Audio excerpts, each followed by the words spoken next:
Embrace the power of knowledge at Sanskriti University, ranked first in most promising university in engineering and management in India. Visit www.sanskriti. इसको किसी शैली विशेष का कारण या खोज का कारण न मानते हुए इसे प्रकृति से जोड़ते हुए ये देखना चाहिए कि ये जो विश्व का ध्वन्यात्मक ढांचा है, नेचुरल स्केल है, वो सारेगामा पधा निसा या डोरे मिफा तिला सिडो जो रखा जाए वो विश्व में सब जगह एक है, इसीलिए उसको प्राकृतिक स्वरग्राम कहा जाता है। तो इन्होंने जो गाया है एक मस्ती की धुन है, आनंद के लय पर मस्ती की पुकार लगाना जो है, जो किसी विजय या जीत के रूप में भी उल्लास से गाया बजाया जाता है। युद्ध में भी जयत्व की यात्रा के लिए बिगुल फूटते समय जो स्वर लहरियाँ बजती हैं वो मूलतः इसमें प्रधान है। द द द करी द र न न न द र न न न न न, ये जो सारे ग पैदा सारे ग पाएगा, इसलिए आप ध्यान देंगे तो आपको पता चलेगा कि विश्व भर में युद्ध की घोषणा के बाद जो बिगुल बजता है वह इन्हीं स्वरों में बजता है। 7 स्वर हैं, स्वर में लांघा सारे ग प ध सा, और आगे बढ़ते गए, आगे बढ़ना, जयत्व की ओर चलना, यह इसीलिए उसका नाम भूपत्व जो है उसका प्रतीक है राग भूपाली। और ये भूपेंद्र के कलेजे से अगर निकलता है तो स्वाभाविक प्रकृति के राग का जयोद्गार है, मस्ती का। इसीलिए इसको किसी शैली विशेष से उत्प्रेरित न समझ के प्रकृति के मस्ती भाव का और उसको साकार करने की जो पुकार है उससे जोड़ना चाहिए। और भूपेन हजारिका जी ने इसको साक्षात प्रमाणित किया अपने गायन के द्वारा। गुरुजी, पहली बार जब उनका गाना बिका था,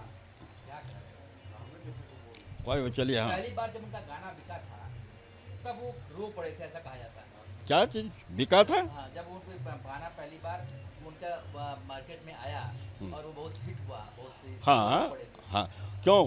वह खुशी का, जिस प्रकार आप किसी से मिलकर अपनत्व के प्यार से, उन्होंने कभी व्यापारिक दृष्टि से पुरस्कार पाने के लिए, प्रोग्राम देने के लिए उससे अपनी मस्ती में गाया था और वो मस्ती सबकी मस्ती हुई, उसका स्वागत हुआ, उसका सत्कार हुआ, इससे उनके वो प्रेमाश्रु निकले थे। गुरुजी, कहा जाता है उनके बारे में कि असम से लेकर के हिंदी फिल्मों का सफ़र उन्होंने कैसे शुरू किया? ऐसा है, असम शब्द आपको असम तो लगता है अहोम कहते हैं उसे। अहोम में भी होम किए बिना आत्माग्नि के द्वारा आनंद की समिधा आहुति देना, ये अहोम है। और असम से आया व्यक्ति भारत भर में न विश्व में सम होता है, सबके साथ एकत्व करता है, इसके प्रतीक थे भूपेन हजारिका, जो काशी हिंदू विश्वविद्यालय के विद्यार्थी भी रहे हैं। किस तरीके का असम से लेकर हिंदी तक का सफर? देखिए, हंसी का, रोने का इसका अनुवाद नहीं होता है, इसका आस्वाद होता है, संवाद होता है। उसी दृष्टि से उस मस्ती के प्रतीक छात्र जीवन में उल्लास से प्रकृति के लय पर आनंद की पुकार लगाने वाले हजारिका जो हैं, वह उस भाव के प्रतीक हैं कि यह जो मन की प्रसन्नता है वो मन से उत्पन्न होती है और मन से व्यक्त होती है, और उस उल्लास के प्रतीक रहे हैं भूपेन हजारिका जी। इसलिए सबको उनका गाया अपना गाया लगता है। काशी से कितना बड़ा रिश्ता रहा उनका? काशी में आके तो उनकी जवानी खिली है, वो साइकिल से चलते भी थे, तो जाड़े की रात पिया हो तो इस मस्ती से गाते थे। वो जो गाते थे प्रत्येक विद्यार्थी उसका साथ देता था, गाता था, वो आनंद के प्रतीक माने जाते थे।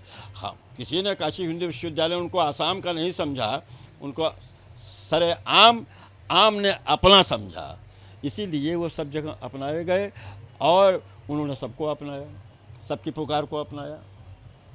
Embrace the power of knowledge at Sanskriti University, ranked first in most promising university in engineering and management in India. Visit www.sanskriti. News nation अब व्हाट्सएप पर खबरों की ताजा अपडेट के लिए न्यूज नेशन के इस QR कोड को स्कैन करें।